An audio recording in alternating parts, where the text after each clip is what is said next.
All right. Good evening, fellow protectors. Thanks for joining us. I got Coach Brad with me tonight. It's Greg LaBeouf here with you. Coach Brad is with me. Dustin is away for tonight. And listen, tonight's episode, I'm going to talk about on alert, arousal, and mental toughness. I want to talk about the correlation, the link between that. And so to set this up, before I kick to the intro, I'm going to read you guys a little something that I think is going to set up tonight, right? And it's basically this: violence and protecting are ultimately about control, right? Control of the attacker, the area, control of damage or injury, and control of the outcome, right? A fundamental requirement for a successful mission is to understand and control arousal, that state that allows you to fight or flee danger at maximum capacity. Okay, so tonight we're going to talk about that link between arousal, mental toughness, and performance. All right, everybody, back in 30 seconds. Hang with us. Hey, everybody, for those of you that don't know me, my name is Greg LaBeouf, and I'm sharing insights for how I went from the victim of a brutal attempted murder to weaponizing my mind and body, mastering the tool of violence so that I can protect myself and my family from violent criminal assault, and how for the past 30 years, I've been helping good people just like you do the same. Welcome to the Education of a Weaponized Man podcast. All right, okay, so I set it up before the intro here that we're going to talk about on alert, arousal, and mental toughness and that link between them. And again, it started by just, I kind of read out a couple little small paragraphs, but I just want people to understand the correlation between control, right? Ultimately, at the end of the day, we have a saying. We say, if you regulate yourself, you win, and if you don't, you lose. Okay, so I guess real quick, just, it's worth touching on and making sure that we're all on the same page when it comes to what is our definition of control. And for me, I mean, again, like I said, you have to control, not only are you attempting to control your attacker and control the environment or the area, you're attempting to control the damage and injury, both how much injury you relay, how much injury or damage you're sustaining. So it's physical, mental, emotional, and potentially even spiritual control. And I often talk, like, for us, we define this as we have four in the weaponizing process. There's what I call the core four, the core four areas of study, right? Because at the end of the day, training for violence has to be whole person integrated development, right? Meaning you got to train every aspect of the person. So this cannot just be a physical thing. It cannot just be a mental thing. It is the whole thing. So the core four is very, very important. And the fourth element, the fourth piece of that pie, is what we call our inner control box. Okay, so, and obviously, I guess just for clarity, one is obviously you have the domain knowledge, you have mindset, you have strategy, you have the physiology, and you have, like, which is connected into our control. So you have to control all of these different areas, and each of these, could be a lifetime of dedicated study. So the link between being able to regulate yourself physically, mentally, emotionally, and spiritually in a high stress situation, that is ultimately going to be what determines whether you survive, or whether you perish, right? Regulate, you win; fail to regulate, you lose. Because if you're looking at this, if you step back a little bit and you go panoramic on this, whatever strategies, tactics, and tools, whatever physical attributes, whatever skill sets you possess, if you lose control of the self, they are inaccessible or they will not perform as needed or required, kind of thing, right? So, that's what I want to dive deep into. So just real quick off the top, Brad, is there anything when it comes to arousal or control, or what we're going to talk about tonight, that hits you instantaneously? Yeah, you know what? I have some thoughts, but I'm sure we're going to get into those anyway. Mm-hmm. But when you ask, is like, just to make sure that we're all on the same page of control, there's one other word that really, for where I believe we're going in tonight's topic, because obviously we never know. But it is accessible is a word that when I think of control, controlling being able to regulate my physiology makes everything that I'm doing accessible, if that makes sense, right? So 100%. That's the only other thing that, like, because I'm like, well, how do I define control for what we're doing? But I don't think I need to, but I think that if we can't control our mental, emotional, physical, and spiritual aspects of ourselves, they become inaccessible. Yeah, perfect, 100%. Okay, so let's dive into this so we can give people some tangible things. So first, let's just make sure everybody's really clear on the what activates arousal. And when we're talking about arousal, we're talking about the stressors that are hitting us, right? And so arousal is linked to the sympathetic nervous system activation, so what we call SNS. Now that can just be a lot of technobabble to people, but just because, again, in the interest of going deep with things, the sympathetic nervous system, there's two parts to the nervous system, the autonomic and the somatic. The autonomic part of our nervous system is the part that you cannot control or regulate, right? So heart rate, blood pressure, respiratory, all that type of stuff. Right now, your heart rate is what it is. You're not actively controlling that. That's just being autonomically regulated by your central nervous system. Okay, the somatic part of our nervous system is the part that we can control. So if I asked everybody to open their hand and keep it open, or close their hand and keep it closed, or blink, you can regulate that part of your nervous system. So the arousal that we're talking about tonight, which is linked to performance, you want to understand that your sympathetic nervous system, that is the part of your nervous system that is tasked with your survival, meaning that the second you even perceive a threat, so again, whether the threat is real or not, if you perceive something to be a threat to you, now remember, that perception can happen on 3 different levels, right? You can see a threat, so you go, shit, that might be a threat. Remember, whether it's real or not, whether it turns out to be real or not, doesn't matter. You perceive a threat, you hear something that causes you alarm, okay, or you feel it, right? Your intuition, you sense it. So you see it, hear it, or feel it. But the second that you believe there is something there that could hurt you, okay, you're going to have sympathetic nervous system activation. So your SNS is going to activate. Now, most people just refer to this as the fight-flight syndrome, right? So, oh, you got hit with the fight-flight mode, right? Oh, when there's a threat, your body prepares itself to fight or prepares itself to flee. I mean, a super, super, super dumbed-down oversimplification, but okay, right? People will often call it the adrenaline dump. It goes by a lot of different names. But what we're talking about is the second you even perceive a threat, SNS activation happens, meaning that there's physiological, psychological changes that start to occur within us as human beings.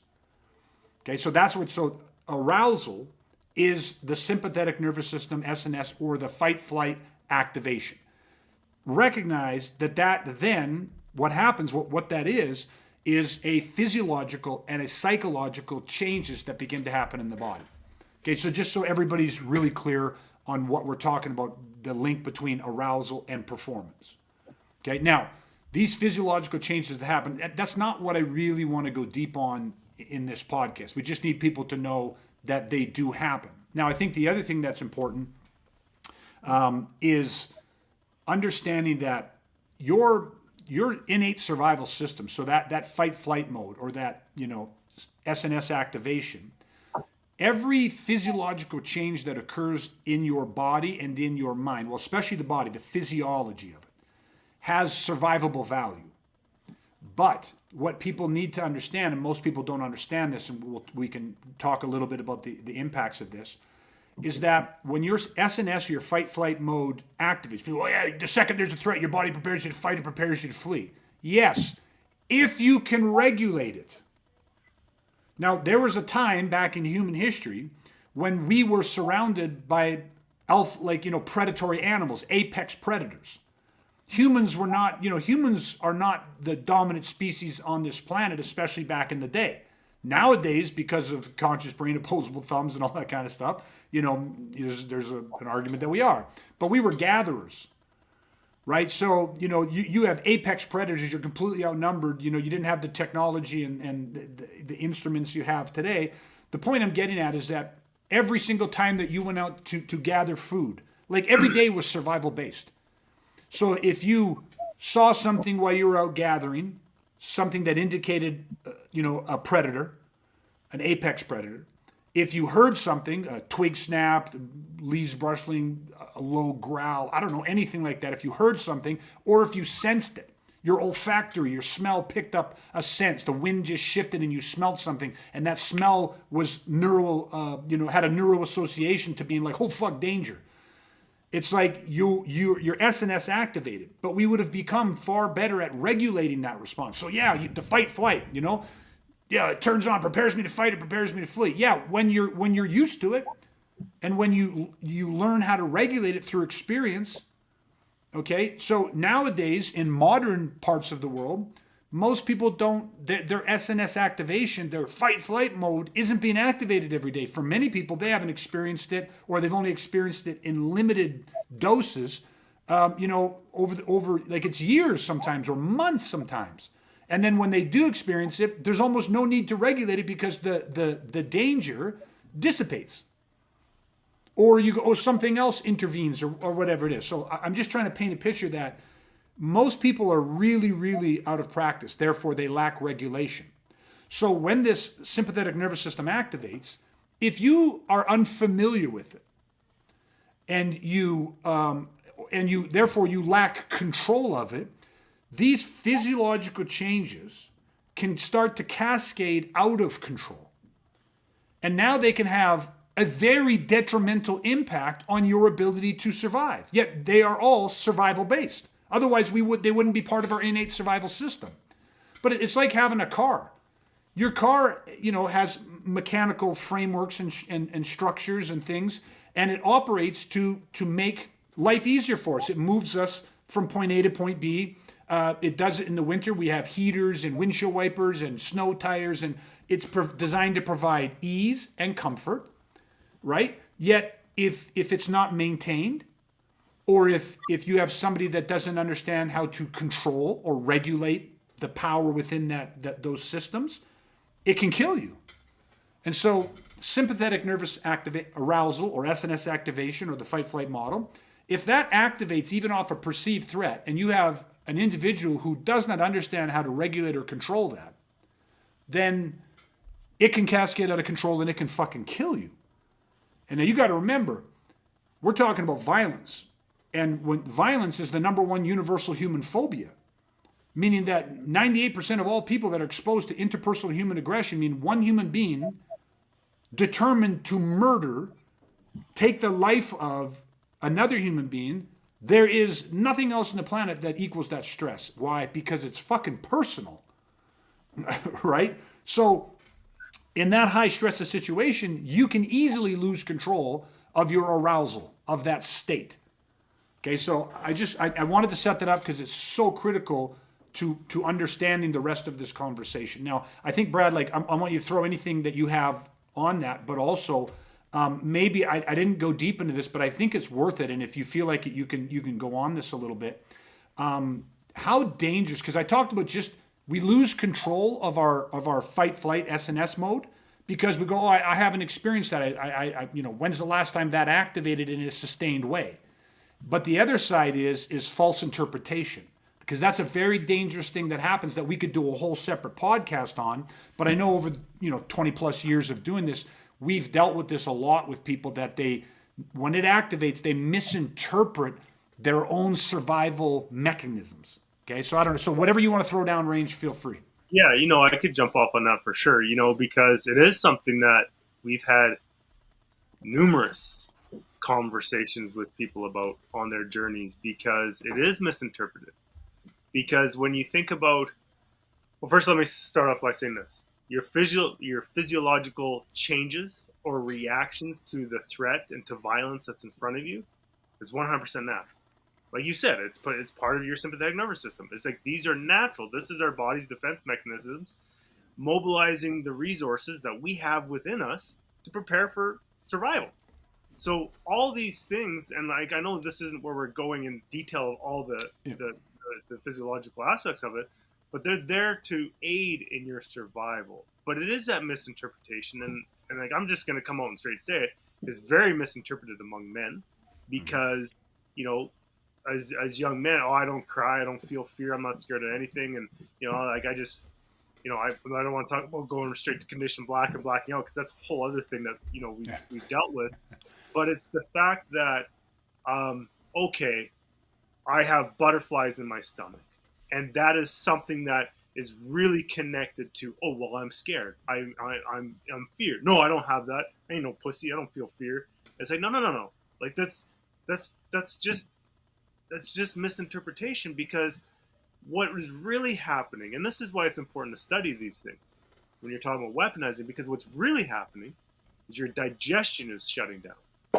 Because in a moment of crisis, your body's like, I don't need the energy. I don't need to allocate the energy to digestion right now. I need to allocate it to major muscle groups. So I'm going to put the energy where it's more aided and more beneficial to my survival.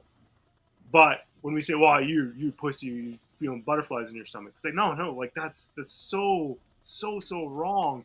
But then what that does, because we all feel it, you cannot like the interpretation of what the digestion shutting down. What is the meaning that we attach to that? Do we attach it to fear, or do we attach it to fuck yeah, my body's getting ready? Like that's what it's doing its thing. Like that's perfect. That's exactly what it needs to do because look at what I'm facing in front of me, right? And then, but if we go the opposite way and say that, oh, I'm scared or this is fear, and then you go internal with it and be like, oh, fuck, everybody's like, you're so, like, I can't believe you survived that. And you're like, I was such a pussy because I was feeling fear. And then now you have the psychological aspect that you have to deal with in terms of that piece of trauma pie. I think we talked about maybe 2 podcasts ago. But now you have that to deal with because you disconnected what was actually happening in your body to this frickin' story that we've been told as men and young men our whole lives. And you know, it is not something that I want to be having the conversation with myself in that moment when I'm faced with violence. And that's why we put so much weight into these types of discussions and this type of domain knowledge because it's fucking important. Because if you don't know it, it could kill you, right? So I love that, and I'm just going to carry on with what you just said for half a second because you said if you don't know this, it can kill you, and it can get, denial can kill you twice. Denial can kill you on the front end because it makes you, if you're in denial, it makes you ill prepared for the reality that might be coming. The second way it kills you after. And when you're talking about the misunderstanding of you have a wrong meaning connected to a natural survival based physiological process, right? Like going, oh my God, look at my stomach, I got butterflies. Only a fucking pussy would feel that. And being like, oh, or like, I can't feel my legs. People are like spaghetti legs. You're like a little frozen there, like a little bitch. When it's like, well, that's vasoconstriction. Of course, your body's shutting down, blood flow to the extremities because it's preparing you to be shot, bit, stabbed, whatever it is. But if you have that, it can kill you after, because like you said, if you're fortunate enough to survive, and everyone could be calling you a hero, and in your mind, we're only as sick as our secrets. And in your mind, you're going, if they only knew how scared it was, if they only knew that I couldn't feel my legs, I couldn't feel my hands, I had butterflies in my stomach, and I had dry mouth, I had all the signs of a giant fucking pussy. If they knew that, they would see me for what I really am, which is a fucking fraud. And so many law enforcement, military individuals who are unaware of this type of information, who have been in combat, have later on succumbed to drugs, broken relationships, and suicide because of improperly understanding what was physiologically and psychologically happening to them in that moment. And I think we can push off this in a second because you really covered this well. But this was something that I experienced in spades. I had been taking martial arts since I was 10 years old. I earned a black belt in a street combative traditional martial arts system. Then I realized, oh, that's not real, and started doing the combative sport and be like, now this is real fighting. And then I was the target of a violent assault, attempted murder, and realized none of that shit worked. And one of the things that I struggled with was all of this misinterpreted physiological, which then led to really toxic psychology, right? Improper, all that stuff. That's what was really destroying me. The physical injuries, which took over a year to heal, were the easiest thing to get over. So this part is really big. And again, another podcast, we can go deep exclusively into this to really kind of set the record straight. And we've mentioned it in other podcasts, but I think now we've set up the importance of the on alert. Right? Because on alert doesn't just mean you're ready. On alert is also on alert internally, like recognize the dangers, the things that can get you killed that come from within. Right? The greatest enemy is within.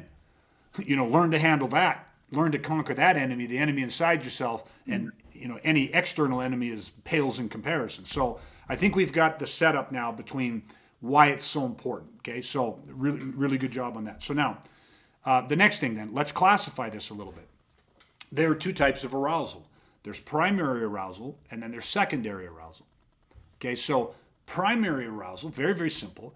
That is all of the stuff that is directly related, all of the stress, all of the emotion, all of that stuff that is directly connected to the situation. It's like, so think of it like, there's two guys and one of them's got a knife, you know what I mean? And you got your young kids with you and stuff. Like, those are the mission demands. Like, what's actually happening in this mission? What's this situation? Because make no mistake, defending your life and the life of your loved ones is a mission, right? You have to have a militaristic mindset, not a sport mindset, not an art-based mindset. You have to have a militaristic. So it is a mission. So what are the mission demands? What's the environment? What's the lighting? What are the circumstances? What equipment do you have? What state are you in? All of those different things. So everything that comes from that is primary arousal.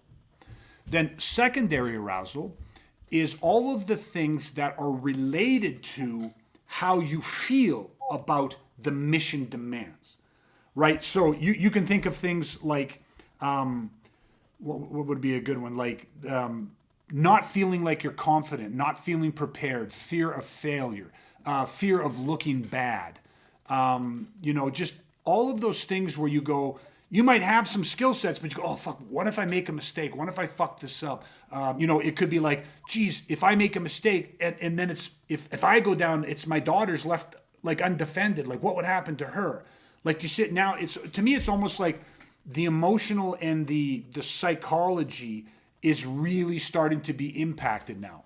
And that's what's producing the secondary arousal. Is this secondary arousals, is it almost like, so I'm just looking like primary arousals is like mission demands, and then and I'm sure a lot of it falls into secondary arousals, but is that the after the fact? No, well, that's a great question, and yeah, 100%. But it's happening in it.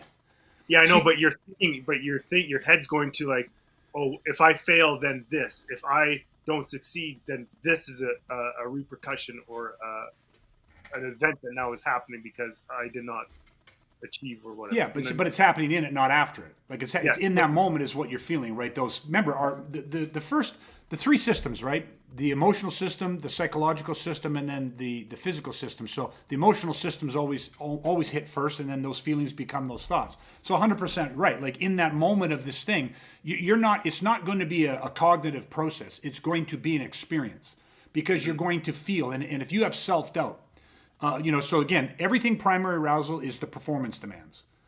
But then everything off that is your emotions starting to go, like someone, if you have a fear of failure, if you have a lack of belief in your training or your systems or your capabilities or whatever it is, that's going to impact. So there's the performance demands. If you got a guy in front of you, a big strong dude, and let's say, you got to deal with the knife. Well, what's the performance demands of dealing with the knife? Like there's a strategy, tactic, and tool. It's very simple. It's very black and white. But then there's going to be the feelings that are associated with that. Do you feel like you can do this? Yeah. That kind of thing. So it's happening again. Emotional systems hit first, so those feelings are going to be predominant. They're going to supersede actually the performance demands. Is a way that we that's why that's important for people to understand that the emotional system's always impacted first, which is why we have that saying: the mind must precede the body. So if we're learning self-control, and this is a great spot to throw this in there, we're talking about how to regulate arousal. If you can regulate yourself, you win. If you don't, you lose. So what's the first thing that has to be regulated? The emotional system, because that's the first system that's impacted. Which is why this is funny, because we'll just throw this out there right now. If you have a training program and you say, I'm here to learn how to defend myself in my life. I don't give a fuck about sport. I don't give a fuck about art. I just want to learn to defend myself. And the first thing that they talk about, the first thing that they start teaching you, the whole start point is physical, right? Then I believe they're negligent. That's just simply not right. Now, I get why that happens majority of the time, because you have to start somewhere. And obviously the physical are tangible things. So you get somebody in and you say, hey, listen, I want this person to enjoy this. I want this person to have an immediate result, because that's more likely to keep them invested in this and learning and all that type of stuff. So it's much easier to show them something physical and be like, hey, you don't know how to do this? Let me show you how to do this. And it's like, oh, wow, that was really cool. 10 minutes ago, I couldn't do this. Here we are 10 minutes later, and I can do this. Wow, that's really great. to start people on the emotional side of it is intangible, right? What's their level of emotional intelligence? Like, what are their reference points? What's their predisposition in their experience? But what I'm saying is that we know this, but it should be whole person integrated development, meaning that some of the very first conversations that we have with people, well, this is the thing. Our training starts before people ever actually sign up. Do you know what I mean? Like, on average, if I had to put a number to how much time I invest in prospects, people that are just interested in what I do, they have not signed up, they've not paid me a dime. The amount of hours that I put in is probably anywhere from 7 to 15 hours of time invested into somebody who is interested. And that's not 7 to 15 hours of sales pitch. I don't try to sell people because I believe if you need to be sold on this, this isn't for you. That's 7 to 15 hours of having conversations. And those conversations are about violence. Those conversations are about training methodology and mindset. Those conversations are about blueprints. Those conversations are about the physiology and why and stress and what happens to the human body. It's awareness, because control can only ever follow awareness. So before people ever start with us, like officially start, they've had multiple hours of indoctrination. And I mean that in the best way. We call it psyops. They've had 7 to 15 hours of psychological operations directed towards them, which is already beginning to hone them as warriors and protectors, to weaponize their mindset. And that's what I'm saying. Why? Because the emotional system's impacted first. So by the time they actually decide, okay, I'm going to do this, and they actually come to their first official private and start the 16, 1 hour privates, the weaponized 16, they've already had 7 to 15 hours, yet they don't know it. They thought they were just getting orientated and asking questions, but what I've been doing and sending them, hey, watch this video and send this, and sending them, hey, watch this lecture and do this and check in with this, and having, most times a phone call with me is 45 minutes to 90 minutes. We schedule it for 15 to 20, but it goes longer. Why? Because I'm laying the groundwork. Because I actually believe that people are going to need this someday, and so it has to start. The mind has to precede the body. Okay, so that was a bit of a tangent, but this is how I'm already setting people up for the ability to control the arousal. I already start building their inner control box first. First and foremost, we start building that inner control box, right? And then, because why? Because then that stops, or that gives them, starts laying the foundation to give them a thermostat to control the secondary arousal, which is all of that self-doubt, negative talk, fear, stinking thinking. Let's just sum it up with that, right? All of that stinking feeling, all of the negative neuroassociated emotions that then impact the physical performance. So emotional systems hit first, then that psychological system second, then it impacts the physical. So primary arousal is all performance-based. What's the mission demands? And then the secondary arousal is all of the toxic, stinking thinking. Okay, so that's important for people to understand. Now, the next thing we'll break down real quick is we talked about, obviously, if the sympathetic nervous system or the fight-flight system activates, you have that arousal. Even if it's a perceived threat, that activates. What is the correlation? What is it? Like, tangibly, tell me what it is. What's the correlation between arousal and performance? And that's called the inverted U theory. Okay, so if you have an inverted U, obviously it's the U is upside down. What happens is, at the moment of a perceived threat, you're going to instantaneously have your sympathetic nervous system activate. So these are very rough numbers, but let's say most people are 60 to 80 heartbeats per minute, like that's your resting heart rate. The second you perceive a threat, boom, you're going to have a spike, because the physiology starts to change. The adrenaline dump, the stress chemicals, the cortisol, all that stuff starts to flood your body. You're going to have physiological changes. The shape of the eye changes, vasoconstriction, auditory exclusion, dry mouth, all of these different things that are happening. So as the threat becomes more real, you're going to go up that U, that first side of the U. So the arousal level goes up. Now, I'll let you kind of, maybe take them through the next part of it, Brad, but a little bit of arousal is a great thing, right? And remember, we're human beings. If you have a nervous system, you are susceptible to sympathetic nervous system activation. So there is nobody out there that goes, no, I've completely trained myself. I'm such a fucking Jedi Knight master that I no longer have sympathetic nerve. I don't experience the fight flight model. I'm that dead. You have a fucking nervous system. There's an autonomic part of your nervous system and a somatic. The sympathetic nervous system is part of the autonomic. The only way that you don't have it is if you're fucking dead. Okay, so perceived threat, activation, sympathetic nervous system, arousal, increase. And as you start to go up that you come into that very sweet spot of 115 to 145. And maybe Brad, just break them down a little bit on why that's such an important, remember those are rough numbers, but why is that 115 to 145 beats per minute? Why is that so critically important for people to know that connection or that area? Yeah, because when you start getting and bridging into that 115, 145 heartbeats per minute, you get in what we call like your ozone, your optimum zone, natural access. This is where your physiological body and your motor skill and your motor function is at its optimal, right? Because as the heart rate goes up and it gets to that 115 to 145 beats per minute, your actual your motor function decreases, right? So when if we're at resting heart rate, like we said, 60 to 80 beats per minute, kind of average, right?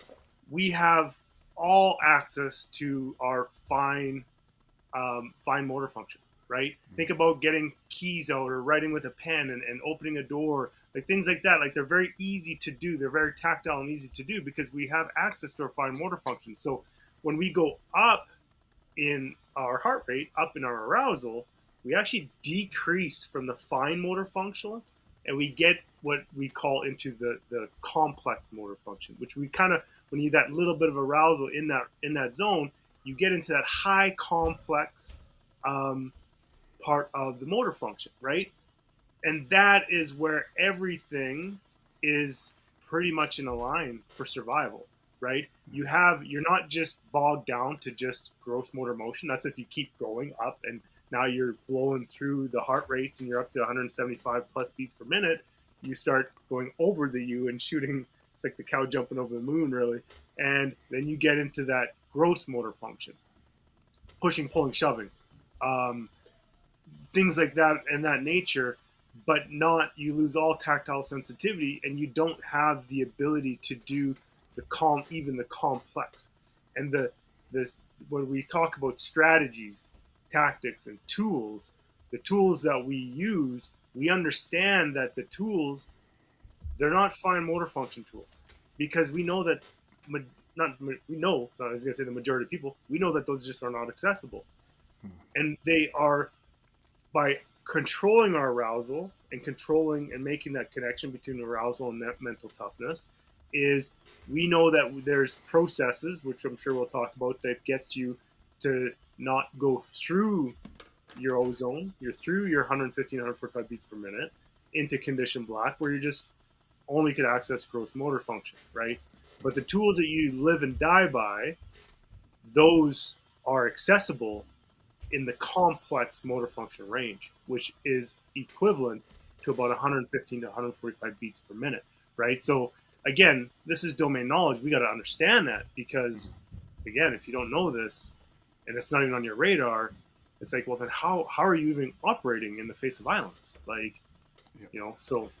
Yeah, it's perfect. So for me, like, if we go real simple with what we just said, because I want to go deep. So we want some of the techno babble, right? But if now we pull back and say, listen, arousal is going to impact your performance. So that sympathetic nervous system activates, whether it's the threat is perceived or real. You get that switched on. You're instantaneously having the physiological effects of that, right? You're losing motor function. You're having all these different physiological changes. But a little bit of arousal, as it goes up that one side of the U, it gets into what Brad's talking about, the 115 to 145. That is, again, the ozone, optimum zone of natural excellence. We're gonna go deeper in this. I'm just repeating because I want you to anchor that.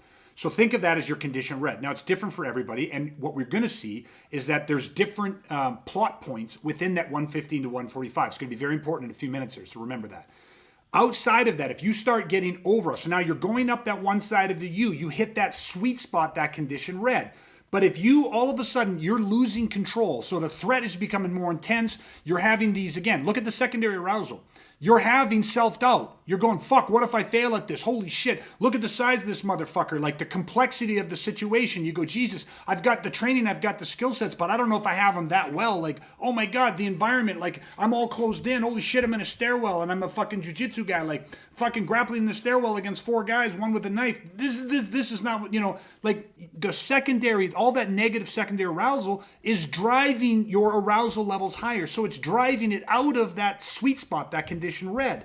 That's called condition black, meaning that you're starting to go in, you're starting to lose shit. So physiologically, your body's going to start to cascade out of control.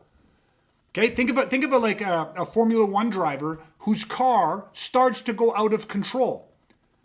They either get it back under control real fucking fast, or they hit the wall real fucking hard.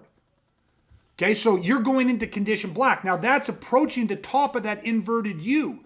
And then that can keep driving over, and guess what? Then there's the fall down the other side of the U. And that's where fucking death and life-altering fucking injury can occur. So there's a sweet spot where you have maximum performance. That's where you need to be, and then you got to be able to control your primary arousal. These are the mission demands. What are the mission commands? This is the challenge, this is what I do. That's what the strategy, tactics, and tools are for.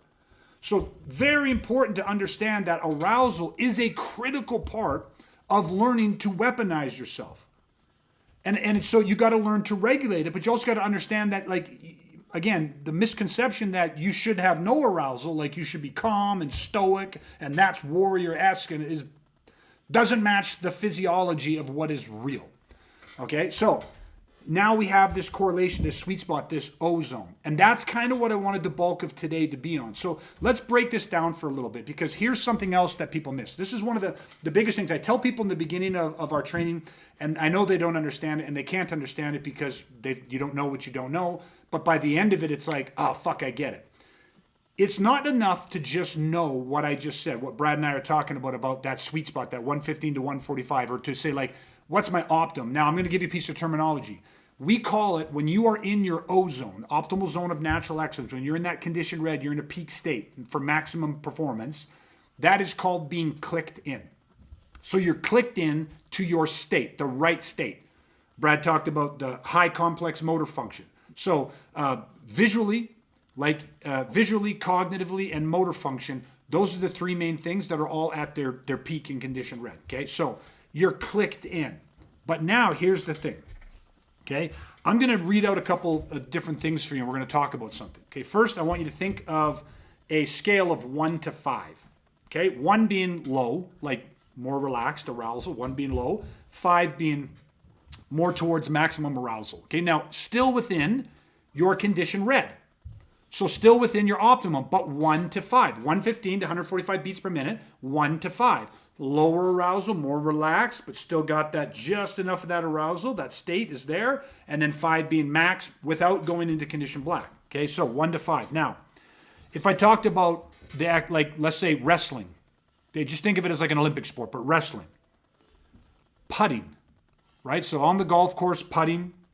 Batting, okay, in a batting cage, obviously. Rifle shooting. Football. Shot put. Throwing a free throw from basketball, swim racing, archery, setting in volleyball, setting the ball, or spiking the ball in volleyball, quarterback in football, linebacker in football. All of those different activities that I just said all have an optimal zone, a condition red, a state of peak performance for the athlete. Now, each athlete is going to be a little bit different because they're individuals. But every athlete has to learn to regulate their own physiology, their own, the impact of stress and pressure and mission demands and mission commands. You got to learn to regulate all that shit. Now, if we go back to our 115 to 145, our ozone or condition red, 1 to 5, 1 being low level of arousal, 5 being high levels of arousal, but all within that optimal zone. Where would you need to be if you were participating in a wrestling tournament or a Brazilian Jiu-Jitsu tournament? Where would you need to be? 1, 2, 3, 4, or 5. Now, smart people go, ooh, well, in a wrestling match or in a jiu-jitsu match, you may need to fluctuate a little bit. Maybe you're cross-side and you're down at about a 2.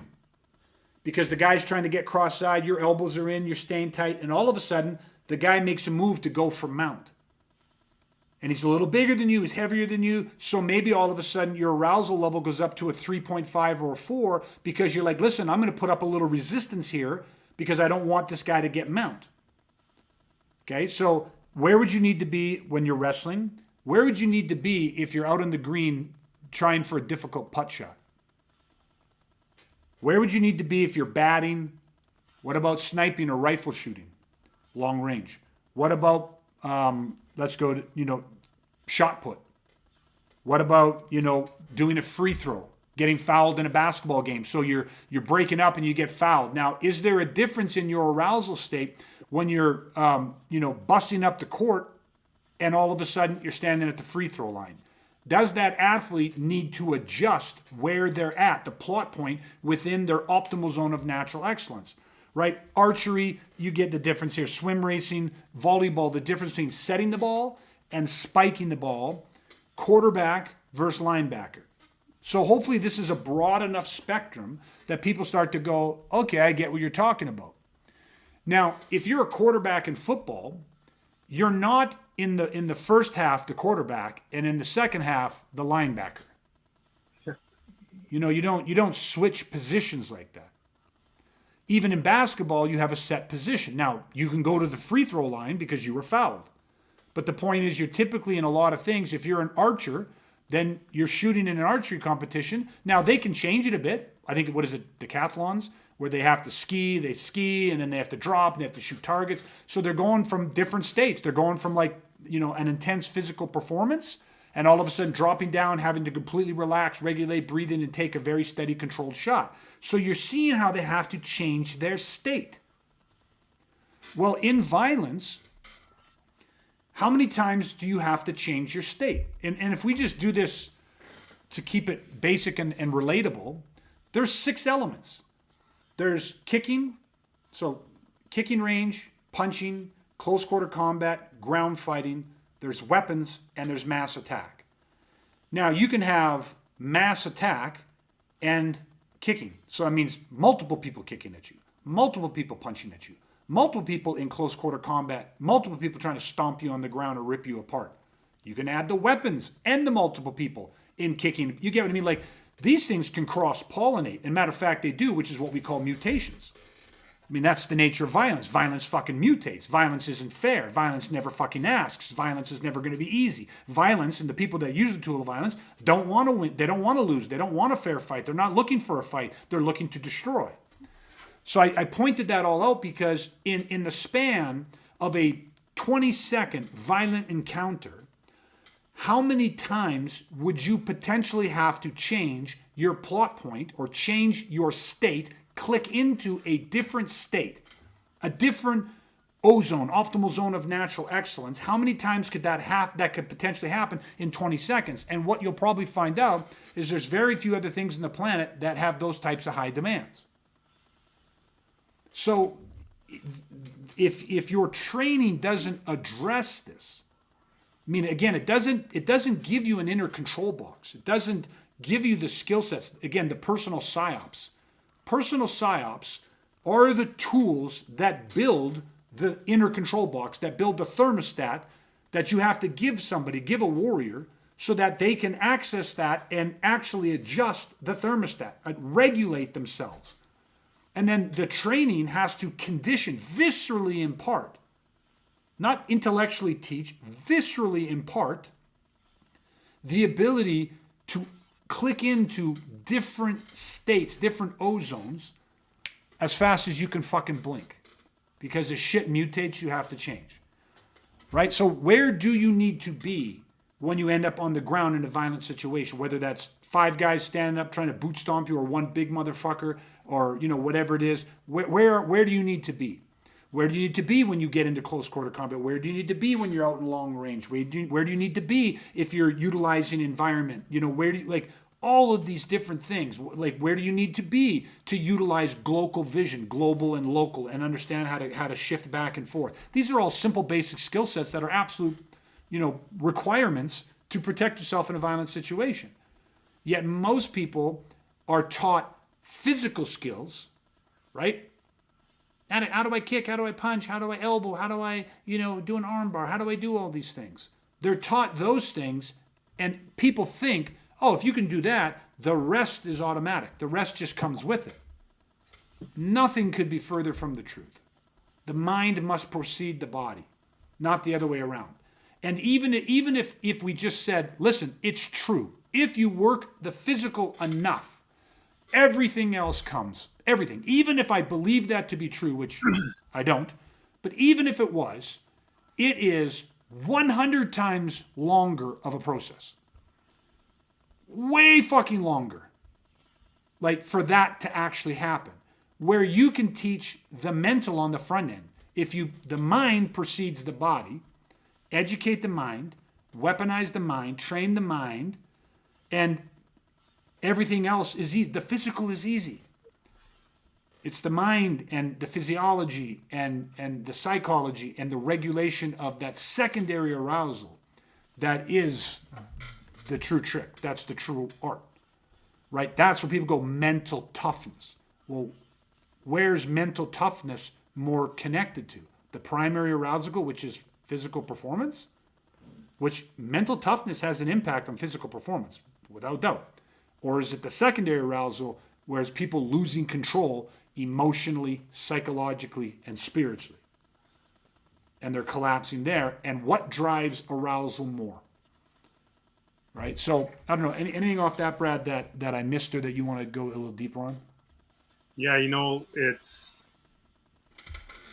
I don't think it's anything to really add. If I do, it's just echoing what you're saying. And, it's just, I'm just sitting, it's like everything has a ideal motor function.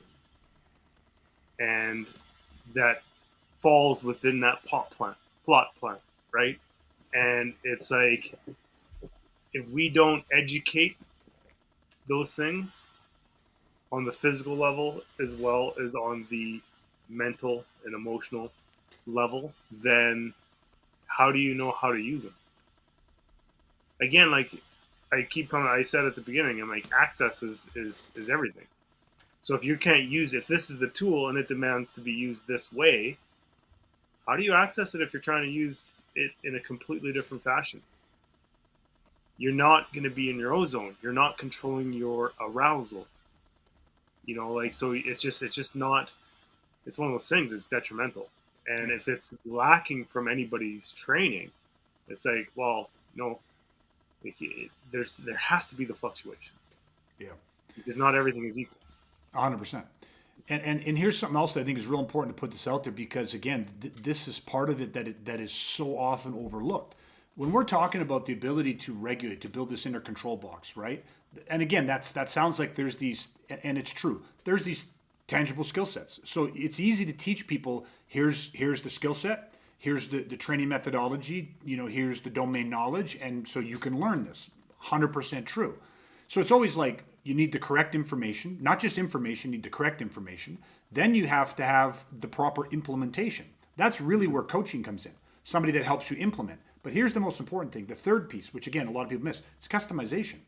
You see, when we're talking about ozone, the optimal zone of natural excellence, your peak state, this is purely individual.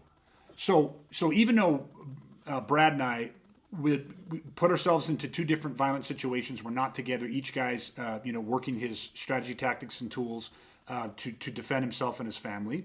And each of us utilizes the same strategies. So in my confrontation, I have to utilize my smash and grab. I have to utilize my avalanche strategy. I have to utilize my flashbangs.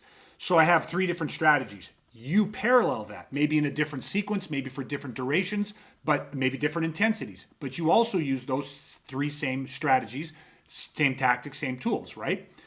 But in those, I'm me.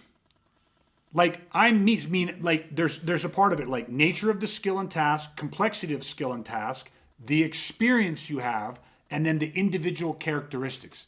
Meaning that you need somebody. This like the guys that taught the Navy SEALs, those are my mentors. They taught me, meaning they had to get to know me. This is why I say weaponizing is relational. You build a relationship with the person training you. The best instructor in the world, but if for some reason you guys just don't mesh, you could sit there and be like, listen, greatest guy in the world, love the guy, but we just, I don't know, we just don't, he's just not my full out people, right? Then you're going to miss something. You're still going to benefit, still going to get good, but you're going to miss something. These guys, like, we put effort into our relationship. I became friends with these guys, right? They invested in getting to know me as a human being. And when that happens, that gave them the insight to customize. So it made it much easier for them to give me, they already had the correct information. It made it much easier for them to show me how to implement this into my life successfully because they could speak to me and they related to me. But the biggest thing was the customization. So they started to recognize who I am as a person and started to go, you know what? When stress happens or this happens, dude, you're naturally preset to go up here.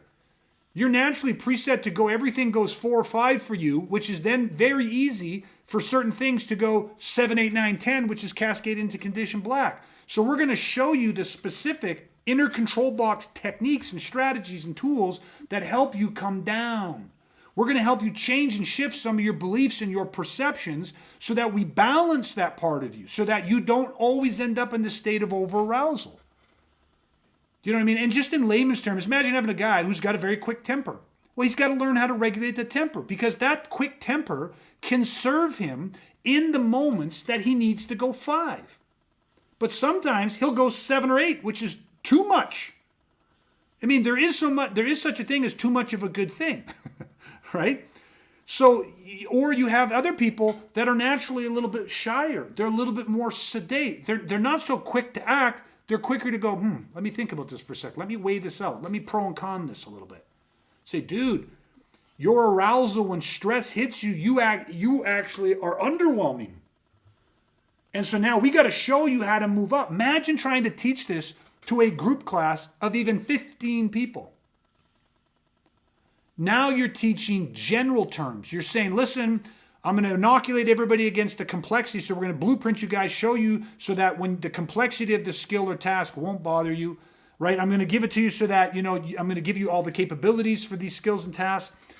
You're going to get some experience from that, but you're missing the customization. You're missing the specificness, the specific nature of like somebody who knows you going, dude, when we do this to you or that to you, we hit you with these stressors and this and put you under this type of pressure, how are you, reacting? And so right from the beginning with again, customized training or personalized training or investing in that relationship, that's what you got to get from day one. Again, every client we have, it's negligent if I think any other way than that they will need this in the near future to defend themselves and their family. I believe that. Every single person, because violence never asks, so you don't know. So the survivable value lies in assuming that this is exactly what's going to happen to them, which is why I invest so heavily on the front end on people, is because right away I'm working to get to know them. If we're going to work together, dude, I got to get to know you. And you got to get to know me, and you got to understand this part of it. And, there's a psychology to this. There's a way of thinking. There's blueprints. There's this. And that shit, you're not going to, like, that shit comes through conversation, through building that and investing in each other. And then that's when you start to be able to, because ultimately at the end of the day, I'll go back to what I said at the beginning. Violence and protecting are ultimately about control. Control of the attacker and the area, control of damage or injury, and control of the outcome, which is self-control, right? A fundamental requirement for a successful mission is to understand and control arousal that strikes, that allows you to manage that fight or flee and operate at maximum capacity. Okay, so again, I think it's probably a nice way to round this out a little bit, but I'd leave this with most people. If again you're weaponizing, you're training, you're preparing, and you're thinking about how do I become better at defending myself, because that's what it should be. You're investing your time with us tonight, and that's what we want to give you, is make you safer. Is to be thinking about how are you recognizing control follows awareness. How do you recognize the different states within your optimal zone of natural excellence within the condition red? Where are you? What is your optimal zone of natural excellence when you end up on the ground, when you're dealing with mass attack, when there's environment, when there's all these different stressors and low light and no light, and when you go into close quarter, or when you're blah, blah, blah, blah, blah, XYZ, fill in the blanks. Where are you at your best? What is your nature? Where do you naturally get triggered to? And then what are the tools you have? Because nobody has these naturally. They have been built. Your thermostat has to be built and then programmed. Right? Has to be. Your furnace is never going to work. I don't care how high efficient it is. It's never going to work unless it's connected to a thermostat. That thermostat was built, designed, and before you ever got to your home. Do you get what I mean? Like, that's the inner control box. And so you got to be able to click into those different states, which is, and I'll say this because maybe this has set up our next podcast, which is why we have staging. Now, I'll just say this. Nobody should ever be warming up. I'm going to do a prelude to an upcoming podcast. Nobody should ever be warming up. I hate the fucking term warming up. Oh, everyone shows up to train. All right, guys, let's do a little bit of a warm up. Oh, fuck, it's the worst thing you can possibly fucking do. Pros don't warm up. Professionals stage. All athletes, anyone that's operating the best, they stage. They might not call it that. They might call it something different. But amateurs warm up. It's just fucking a ridiculous way to do anything. You got to be staging. A massive part of staging is if you built that thermostat and you can program that thermostat. That's what staging is. And we'll talk about that and what staging is and how to add that to your repertoire. Maybe that'll be next Thursday, but I have it in my docket to do so it'll be in the next couple, for sure. In the next couple of weeks, we'll get that downrange. So anything else on arousal tonight, Brad, on alert, arousal, mental toughness? Yeah, you know what, like, for me, it's if I'm thinking of my sympathetic nervous system, my physiological part of my body, it reminds me of, like, this, just as it is true with our intuition, it's activated for a reason, right? It's because there's a perceived threat in front of us. Just like our intuition activates, our physiological, our sympathetic nervous system activation happens because there's a perceived threat. And just like our intuition, our sympathetic nervous system's sole purpose is to be there to aid in our survival.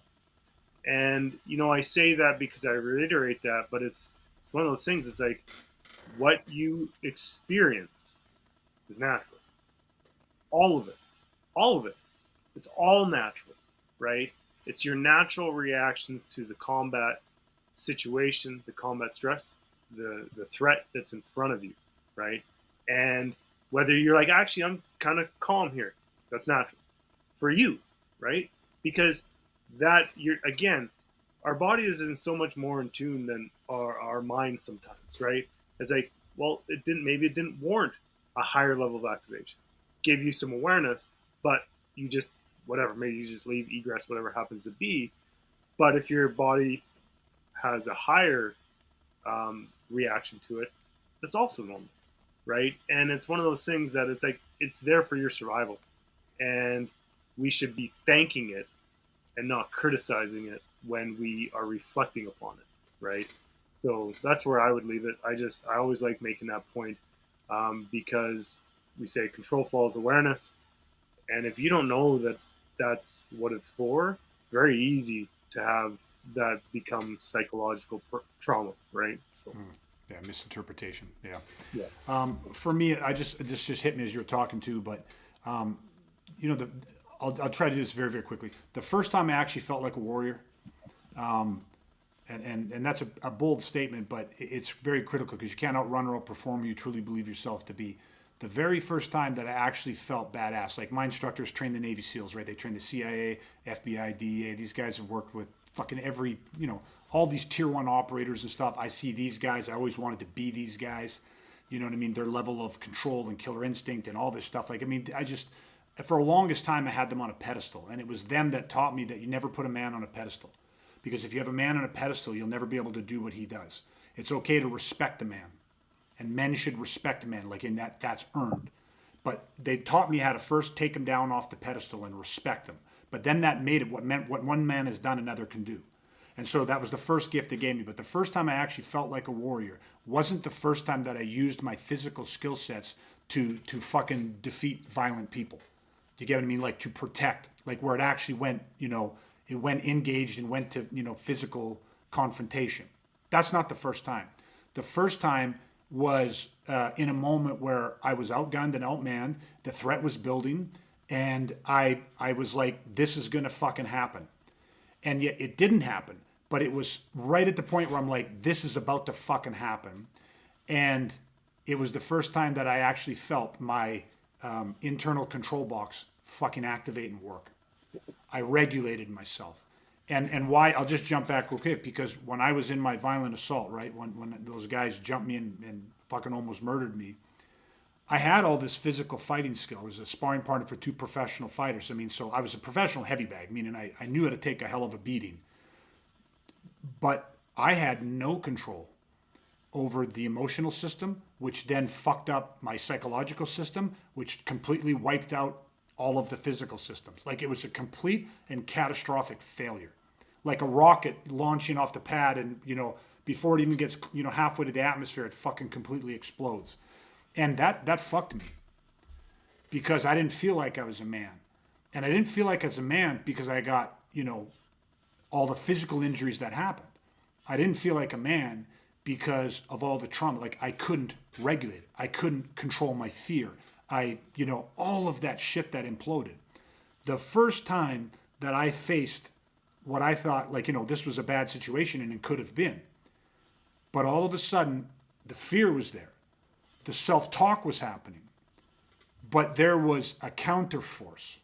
It's like you've got the furnace, you've got the thermostat, and all of a sudden somebody at minus 35 opens all the fucking doors and all the windows, and that place starts to freeze. But all of a sudden, you can touch a button on a thermostat, the furnace kicks on, and it actually pushes that cold back. So it's not that you're sitting in this fucking warm, toasty house. The fear is there. The self-doubt is there. But it's like, when you have an inner control box, they're like shadows outside of the windows, not inside. I don't know if that makes any sense, but it was that time that was like holding back the dam, and that allowed me to stay in the fucking moment and be present and be that's what a warrior is. It's being able to act despite the fear, not lack of fear. And that's how powerful this is. And I mean, I remember coming back and talking to my instructors and mentors and sitting down with them and them being, that's what this shit's about, man. It's not about getting rid of the fear. It's about learning to regulate, learning to manage your shit. Now, had that gone, and he went this way, and this will be the end of it. He goes, imagine if you'd have died.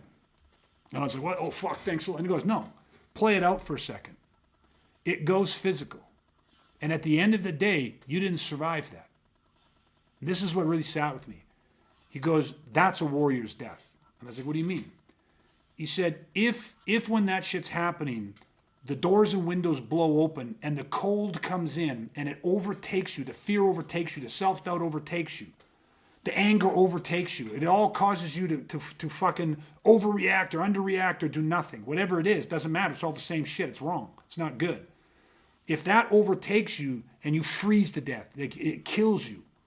That's not the warrior death. If you can regulate and you push that out, the thing that we know for fact is that they might have defeated your physical body, but your fighting soul, that spirit, that warrior toughness would have been in action. You would have been doing what warriors do, which is protect, which is defend. You'd have been executing on strategies, tactics, and tools. There would have been the mission commands, and you'd have been executing on the mission demands. And at the end of the day, warriors fucking die. That's the reality of it. But it's like people say, there's certain things that are worth dying for, certain beliefs that you have that are worth fucking dying for. And you might die for it without ever seeing the result of what you were fighting for. You know, people have died fighting for freedoms, and there's people that have died and never saw and never got to experience the freedoms that they died for. But they're warriors, you know, that battle. Like, and that's because of that regulation. But that was when it hit me. That you can't, being a warrior and being a protector isn't connected to winning and losing. Because warriors die. It happens. It's deeper than that. It's a man living his fucking beliefs and convictions every single fucking day. And having the balls to do that, and having the ability to regulate yourself and fucking do that. Look what we just went through with all this other shit going on, and the world was burning and COVID and all this crazy shit. And it's like, through that shit, man, you got to regulate yourself. And that's the same on a battlefield. So that's why this subject was so important for me. And I'm glad we got to go deep on it, because, you know, again, that's the first time I really remember feeling like a warrior. And it has nothing to do with how tough you are, like physically, you know what I mean? It had nothing to do with like, well, who did you beat up? What trophy did you win? What belt did you get? What certificate are you awarded? You know, like that shit's just not part of a warrior culture. You know what I mean? That's all the external motivation, and warriors are internally motivated. So anyways, I thought I'd share that. So hopefully that resonates. So I think we'll end it for tonight. So listen, once again, thank you everybody for joining us. Again, Brad, thank you for your time. I really appreciate it. Our goal and mission always in these is to help you become better warriors, help you choose safety, move up the scale of warriorship, help you weaponize your mind and body, become your own and your family's protector. That's our whole mission in this world. We need that more now than ever, I believe, and that's the deal. So again, we're not here to sell anything. We're just here to offer our insights and share the process that has helped us so much in our lives. The best way to help, if you appreciate this at all, is to rate, leave a review, go to wherever you download your podcast. If you feel we're worth it, leave us 5 stars. You have no idea how that helps us reach more people. Share, comment, like. Your support is what we're doing this. We're growing this organically. We call these the 1%ers. There's very few people on this planet that are right for this, and we're literally finding these people one person at a time. That's my life's mission. That's Brad's mission.